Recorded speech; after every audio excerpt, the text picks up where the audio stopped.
Introduction. A title is that mirror which reflects the subject matter of any story, hence a title shows a work as morning shows the day.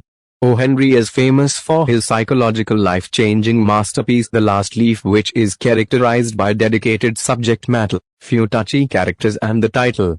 The psychological short story The Last Leaf is centered upon a mere leaf painted by an old artist Behrman, not for an artificial painter but the real painter of life. The leaf is that creation which brings life back to a morbid girl.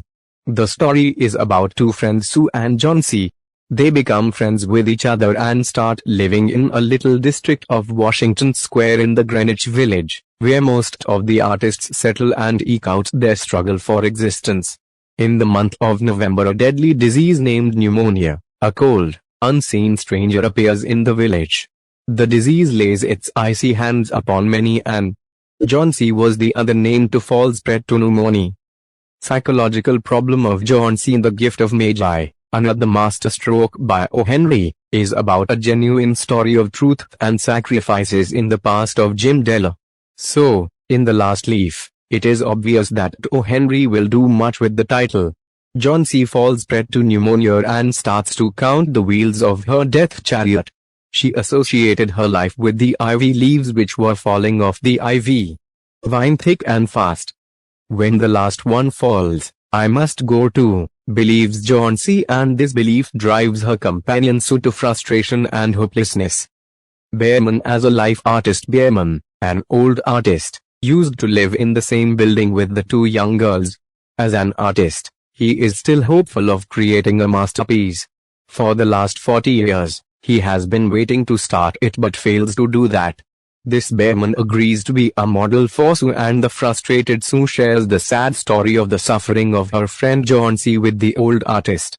Hearing this, Behrman decides that he needs to do something to save the young life of Johnsy.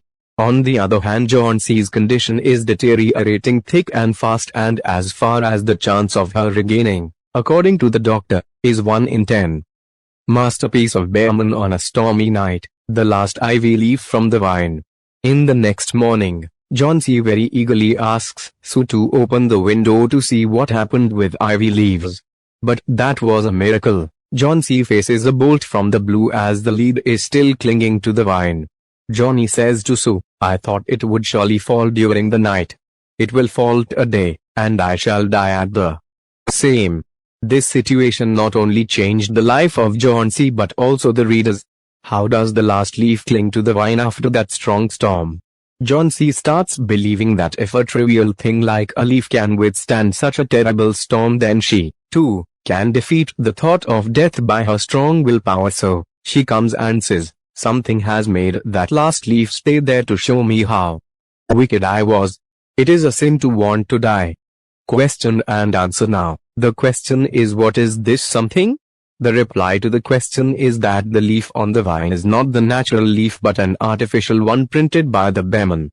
In that stormy night, drenching in the rain, forgetting about his age and any results, the old Behrman painted the leaf with colors and fixed it to the vine, and after 2 days he breathed his last. The leaf painted by him saves a life. If that is not a masterpiece, then what could be a masterpiece? By sacrificing his own life, he saved a young life. So, he is a creator not at art but of life.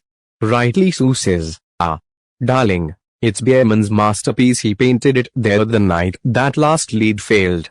So, the story The Last Leaf deals with the comeback of Johnsy into the mainstream of life by the sacrifice of Behrman's life. The failed artist, futile in art, succeeds in saving life by means of that art, by means of that painted leaf. Thank you for watching. Have a good day.